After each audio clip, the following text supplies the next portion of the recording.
Hindi ka kulang sa disiplina, sobra ka lang sa decisions.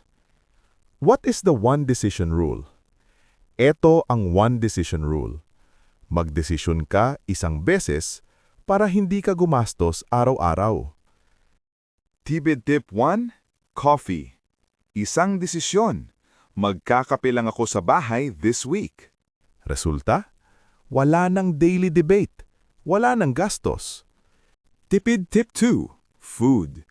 Isang desisyon ulit. May baon ako buong linggo. Hindi ka natitingin sa menu. Automatic, tipid. Tipid tip 3, shopping. Isang rule lang. Bibili lang ako pag nasa list. Walang list, walang checkout. Why it works?